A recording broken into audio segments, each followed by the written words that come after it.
अब तिरंगे की शान दिख रही है। मां भारती की हर संतान उल्लास से भरी हुई दिखती है। हर नागरिक के हृदय में राष्ट्र प्रेम हिलोरे ले रहा है। हर नागरिक के भीतर राष्ट्र निर्माण के संकल्प की ज्योति जल रही है। मां भारती के ऐसे वीर संतानों का गणतंत्र दिवस के शुभ अवसर पर मैं हार्दिक अभिनंदन करता हूं। आज का दिन राष्ट्रीय पर्व की खुशियां मनाने का दिन है। आज का दिन राष्ट्र के लिए बलिदान देने वाले हमारे महापुरुषों को याद करने का दिन है। हम सब कृतज्ञ हैं उन सभी स्वतंत्रता संग्राम सेनानियों के प्रति जिन्होंने आजादी के लिए कठिन संघर्ष किया और भारत को दुनिया का सबसे बड़ा गणतंत्र बनाया। आज के दिन हम अपने संविधान निर्माताओं का स्मरण करते हैं। बाबा साहेब डॉक्टर भीमराव अंबेडकर द्वारा बनाया गया हमारा संविधान बाबा गुरु घासीदास जी द्वारा दिए गए मनखे एक समान के संदेश को आत्मसात करने की प्रेरणा देता है। भारतीय परंपरा में तुलसीदास और कबीरदास जैसे महान संतों ने राज व्यवस्था में अभिव्यक्ति की स्वतंत्रता को सबसे ऊपर रखा था। हमारा संविधान हर नागरिक को इसका अधिकार प्रदान करता है। भारतीय गणतंत्र ने एक ऐसा खुला समाज बनाया है जिसमें हर नागरिक राष्ट्र के लिए अपने विचार रख सकता है। आज के दिन देश के सभी नागरिक संविधान द्वारा प्रदत्त इन अधिकारों का उत्सव मनाते हैं। अभी हमने राज्य स्थापना का रजत महोत्सव मनाया है। हमारे पूर्व प्रधानमंत्री भारत रत्न श्रद्धेय अटल बिहारी वाजपेयी जी ने हमें छत्तीसगढ़ राज्य की सौगात दी थी। हमने उनके जन शताब्दी वर्ष को अटल निर्माण वर्ष के रूप में मनाया है। रजत जयंती के मौके पर संविधान के मंदिर, हमारे विधानसभा के नए भवन का लोकार्पण यशस्वी प्रधानमंत्री श्री नरेंद्र मोदी जी के हाथों संपन्न हुआ है। हमारी लोकतांत्रिक आस्था का प्रतीक यह भवन सही मायने में छत्तीसगढ़ी अस्मिता का प्रतिनिधित्व करता है।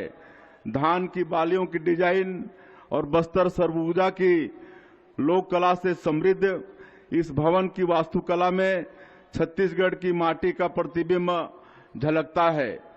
25 वर्ष पूर्व रायपुर के राजकुमार कॉलेज के जसपुर हाल में हमारी विधानसभा का पहला सत्र आयोजित हुआ था। राज्य के साथ ही विधानसभा ने भी अपनी समृद्ध परंपरा की रजत जयंती मनाई है। यहाँ ऐसी अनेक लोकतांत्रिक परंपराएं स्थापित हुई जिनका अनुकरण अन्य राज्यों की विधानसभा ने भी किया। इस वर्ष हमने राष्ट्रगीत वंदे मातरम की 150वीं जयंती भी मनाई। हमने नवनिर्मित विधानसभा भवन में राष्ट्र निर्माण में वंदे मातरम के योगदान पर विशेष चर्चा भी की। सुकमा जिले के कोंटा से लेकर मनेन्द्रगढ़, चिरमिरी, भरतपुर जिले के सीतामढ़ी, हरचौका तक प्रदेश के हर कोने में लोगों ने वंदे मातरम का सस्वर गान किया। मां भारती की प्रशंसा में लिखे गए हमारे राष्ट्रगीत का यह सम्मान बंकिम दा को सच्ची श्रद्धांजलि है।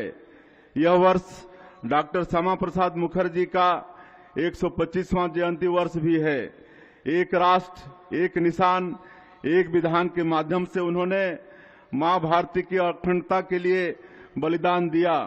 जब जम्मू कश्मीर से धारा 370 हटाई गई तो यह राष्ट्र की ओर से डॉक्टर मुखर्जी को सच्ची श्रद्धांजलि थी।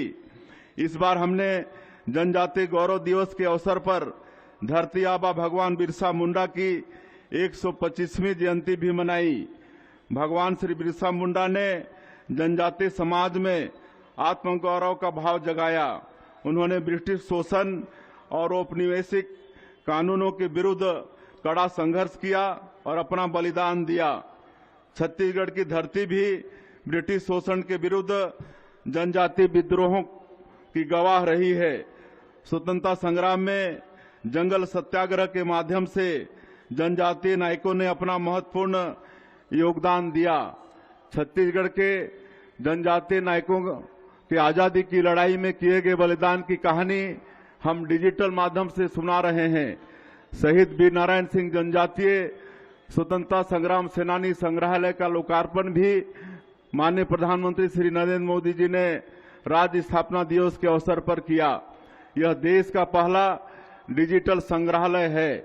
राष्ट्र की अस्मिता के लिए बलिदान देने वाले हमारे जनजातीय नायकों के चरित्र को दिखाने वाला यह म्यूजियम आज की पीढ़ी के लिए तीर्थ स्थल की तरह है। यहाँ बड़ी संख्या में लोग जुड़ते हैं और अपने नायकों के प्रति सदा भाव से भर जाते हैं। शहीदों की चिताओं पर जुड़ेंगे हर बरस मेले, वतन पर मरने वालों का यही बाकी निशा होगा। आज के दिन हम अभिनंदन करते हैं अपने वीर जवानों का, जिन्होंने अपनी जान की बाजी लगाकर अपनी धरती को माओवाद के खतरे से मुक्त करने का बीड़ा उठाया। माओवादी हिंसक विचारधारा देश के लोकतंत्र को बड़ी चुनौती है। इनकी आस्था संविधान में नहीं, राष्ट्र की अस्मिता में नहीं, राष्ट्र की अस्मिता के प्रतीक चिन्हों में नहीं। इस कैंसर की तरह व्याधि का उपाय यही है कि इसे जड़ से नष्ट किया जाए। प्रधानमंत्री जी के नेतृत्व में एवं केंद्रीय गृह मंत्री श्री अमित शाह जी के मार्गदर्शन में हमने सुनियोजित रणनीति अपनाकर माओवादियों को चुनौती दी। हमारे जवानों ने रात दिन कठिन मौसम और दुर्गम परिस्थितियों में हर पल खतरे का सामना करते हुए एरिया डोमिनेशन किया और अपने साहस तथा शौर्य से हर लक्ष्य को प्राप्त किया। माओवादी हिंसा को समाप्त करने का यह बेहद कठिन लक्ष्य अब पूरा होने को है। इसी साल के मार्च महीने तक हम माओवाद को इस सुंदर धरती से जड़ मुक्त कर देंगे। कोरिया, सरगुजा, बलरामपुर जैसे जिलों में सिटी गैस डिस्ट्रीब्यूशन पाइपलाइन पर काम कर रहे हैं। प्रधानमंत्री सौर घर मुफ्त बिजली योजना में केंद्र सरकार के साथ राज्य सरकार की सब्सिडी भी मिल रही है, जिसके चलते बड़ी संख्या में लोगों ने अक्षय ऊर्जा के लिए रजिस्ट्रेशन कराया है। हमने गेल से भी एमओयू किया है, जिसके तहत गैस आधारित उर्वरक परियोजना मुख्य रूप से 12.7 लाख मीट्रिक टन प्रतिवर्ष क्षमता वाले यूरिया उत्पादन प्लांट पर केंद्रित है। नक्सलवाद की वजह से बस्तर में योजनाओं का क्रियान्वयन धीमा रह गया था, लेकिन अब इसने रफ्तार पकड़ ली है। नक्सलवाद ने लोगों को बेघर किया। हम हथियार छोड़ मुख्यधारा में लौटने वाले लोगों को पक्का घर दे रहे हैं। इसके लिए 15,000 आवास हमने स्वीकृत किए हैं।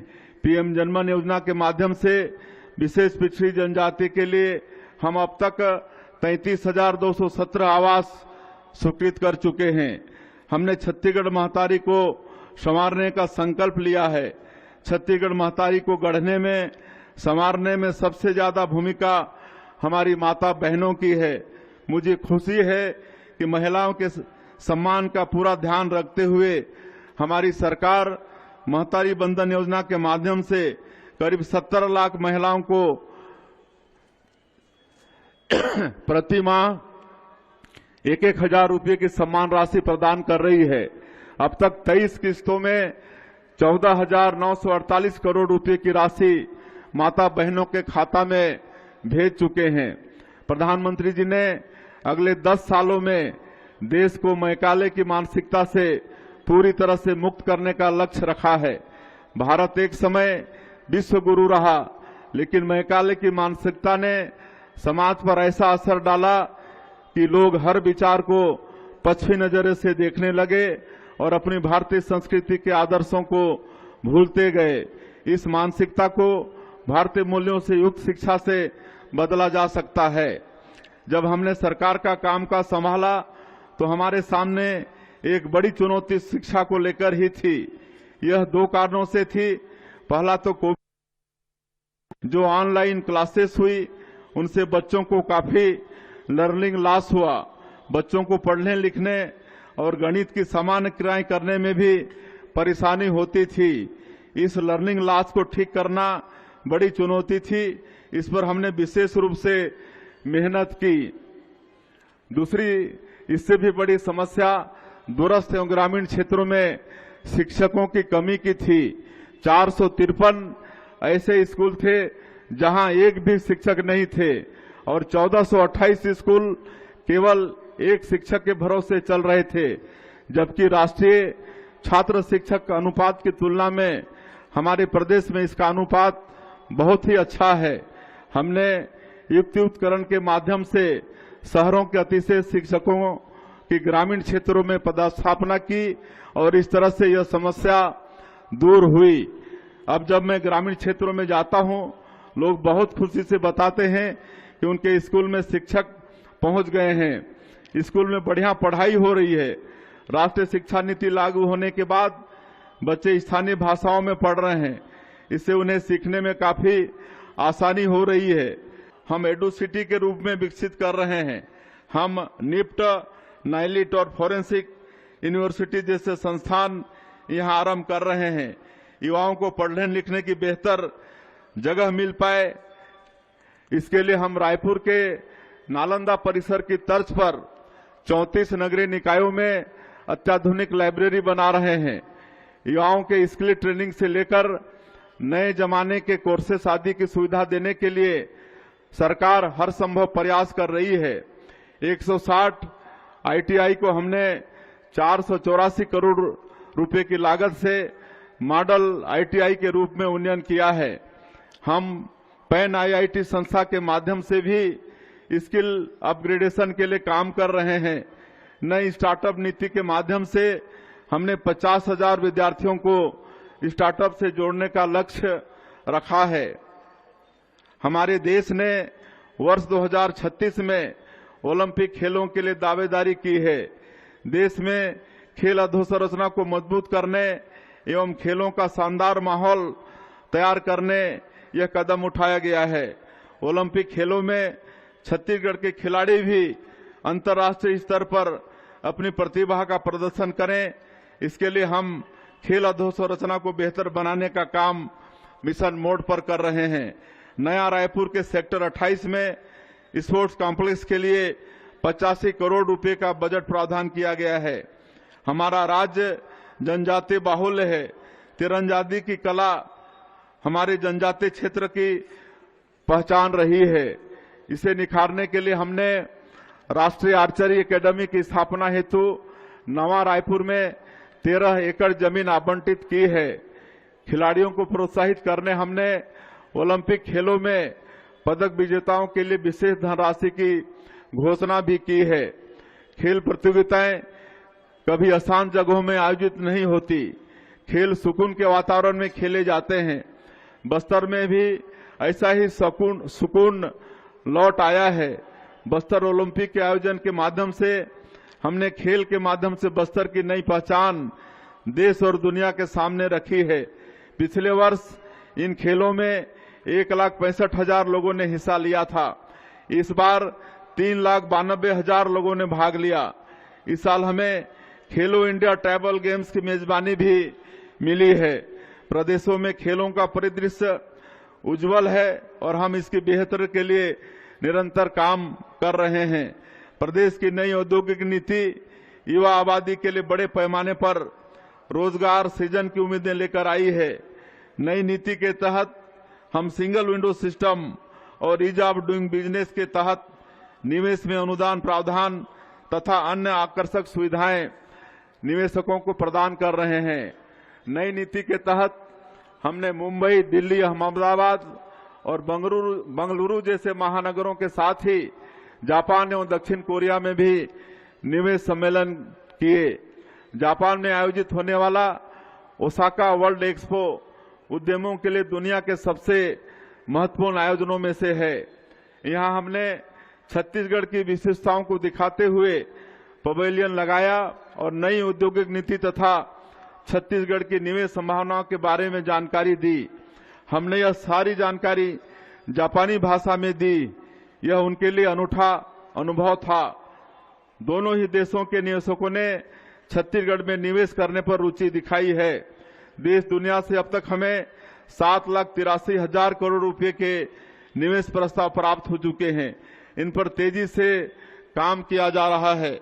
हमने स्टेट कैपिटल रीजन का निर्माण किया है और इसके तेज विकास के लिए प्राधिकरण का गठन किया है। व्यवस्थित विकास और फ्यूचर प्लानिंग के चलते यह रीजन देश के सबसे तेजी से बढ़ते औद्योगिक केंद्र तथा ईज ऑफ लिविंग के मामले में देश के अग्रणी शहरों में होगा। यहां हम ग्लोबल कैपेबिलिटी सेंटर स्थापित करने पर भी काम कर रहे हैं ताकि दुनिया भर की बहुराष्ट्रीय कंपनियां यहां से अपना कार्य कर सकें। भविष्य एआई का है। ऊर्जा की अपार उपलब्धता के चलते एआई से जुड़े उपकरणों की धुरी छत्तीसगढ़ से संचालित होंगी। हमने अटल नगर नवा रायपुर में एआई डाटा सेंटर पार्क आरंभ किया है। इसकी लोकेशन भी इसको महत्वपूर्ण बनाती है। यहां से देश के कोने कोने में डाटा सबसे कम समय में पहुंचाया जा सकता है। सेमीकंडक्टर यूनिट पर काम शुरू हो गया है। आईटी हब के साथ ही नवा रायपुर फार्मा हब के रूप में भी उभर रहा है। मेडिसिटी की पूरी तरह विकसित होने पर नवा रायपुर देश के सबसे महत्वपूर्ण मेडिकल हब में से एक होगा। छत्तीसगढ़ देश का दूसरा ऐसा राज्य है जहां जन विश्वास विधेयक लाकर हमने अनेक प्रावधानों को अपराध मुक्त कर दिया है। इससे उद्यमियों और कारोबारियों में उत्साह का माहौल है। नक्सलवाद के दंश ने बस्तर के विकास में काफी बाधा पहुंचाई। अब हमारे सामने बड़ी चुनौती यह है कि मिशन मोड पर विकास कार्य कर बस्तर को विकास की मुख्यधारा में शामिल किया जाए। हमने इसके लिए पूर्व में गंभीर रूप से नक्सल प्रभावित रहे गांवों में नियत नेला नार योजना शुरू की है।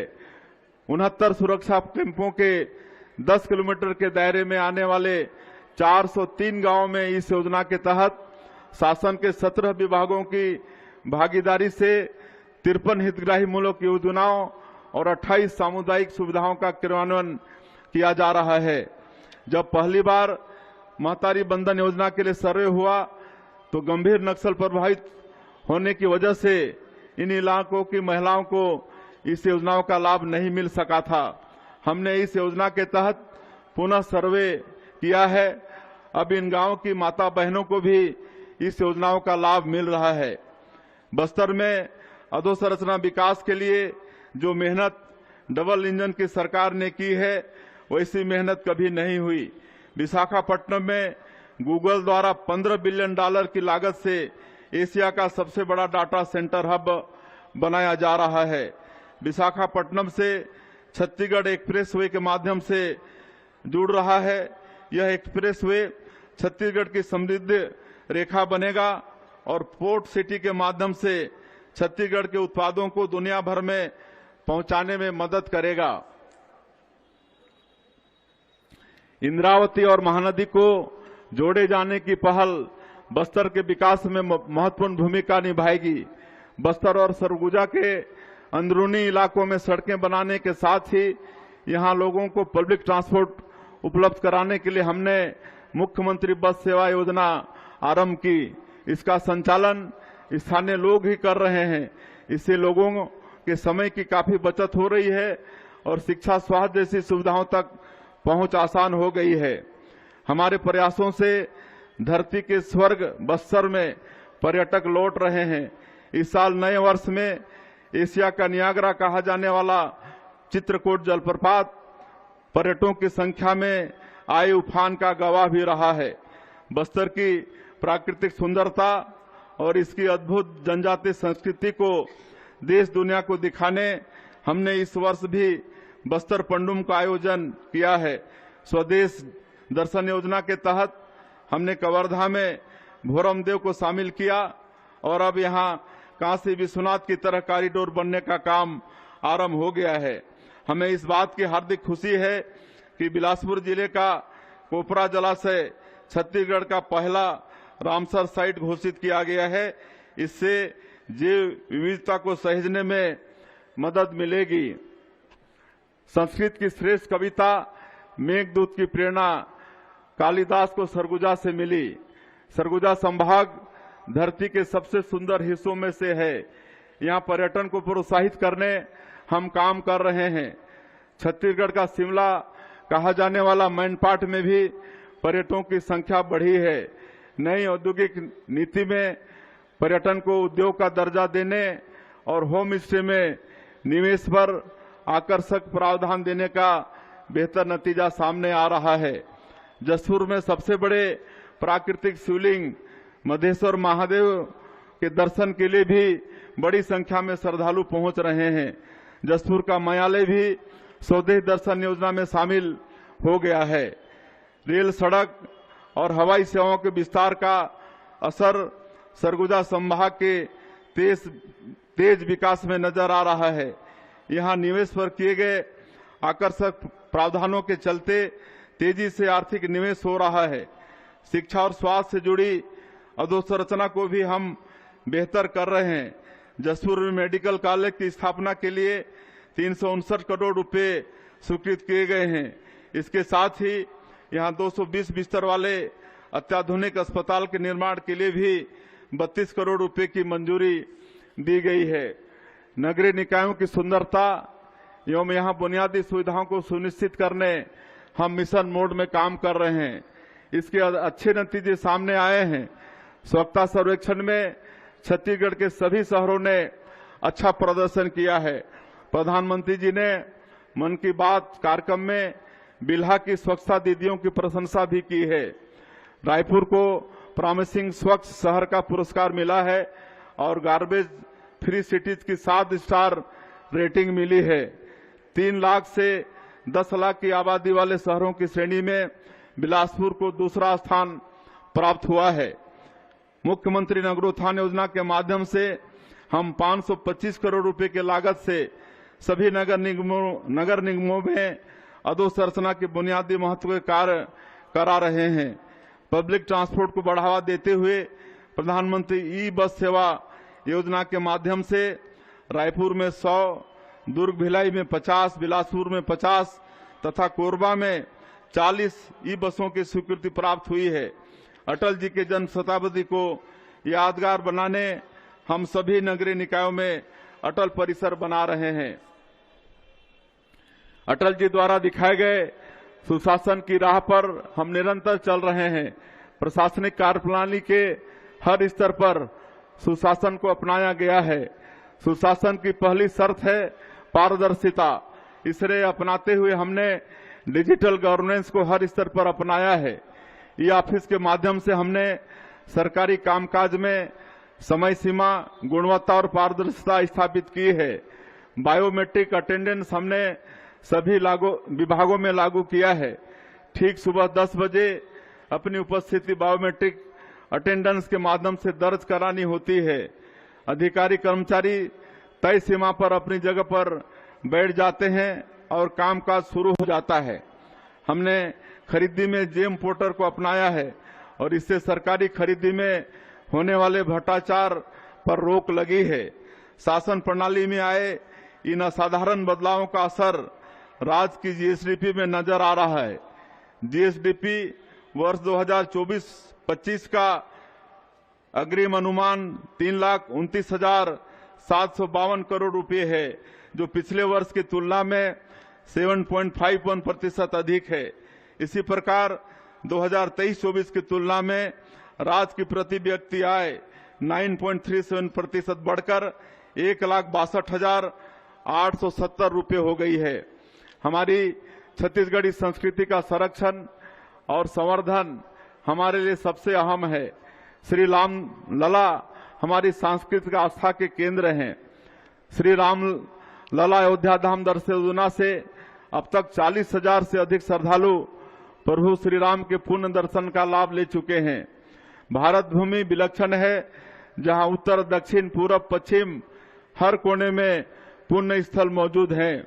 प्रदेशवासियों को इनके दर्शन कराने मुख्यमंत्री तीर्थ दर्शन योजना भी शुरू की गई है, जिसमें अब तक 5,000 श्रद्धालु तीर्थ स्थलों का दर्शन कर चुके हैं। अभी रायपुर साहित्य उत्सव का आयोजन हमने किया। इस आयोजन के माध्यम से हमने ज्ञानपीठ पुरस्कार प्राप्त स्वर्गीय श्री विनोद कुमार शुक्ल सहित दिग्गज साहित्यकारों की प्रेरणा को नई पीढ़ी तक पहुंचाने का प्रयास किया है। अपनी बोली भाषा, लोक कला, लोकगीत और सांस्कृतिक धरोहरों को सहेजने हम ऐसे कार्यक्रम करते रहेंगे। राज्य के सर्वांगीण विकास में शांति, सुरक्षा एवं कानून व्यवस्था की प्रमुख भूमिका रही है। इसमें हमारे छत्तीसगढ़ पुलिस के जवानों का अनुकरणीय योगदान है।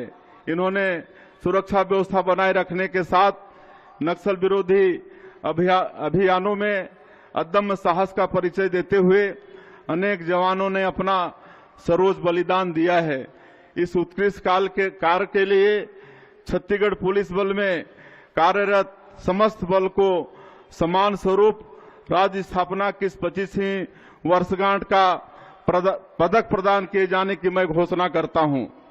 विकसित छत्तीसगढ़ के लिए बनाए गए अंजोर विजन डॉक्यूमेंट के अनुरूप हम लगातार कार्य करते रहेंगे। जन भागीदारी से हम छत्तीसगढ़ महतारी को संवारते रहेंगे।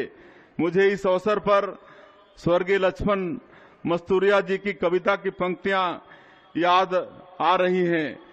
सरगला पृथ्वी माँ लादे हूँ, परण ऐसन ठाने हों, मोर संग चलो रे, मोर संग चलो जी, मोर संग चलोगा, मोर संग चलो रे।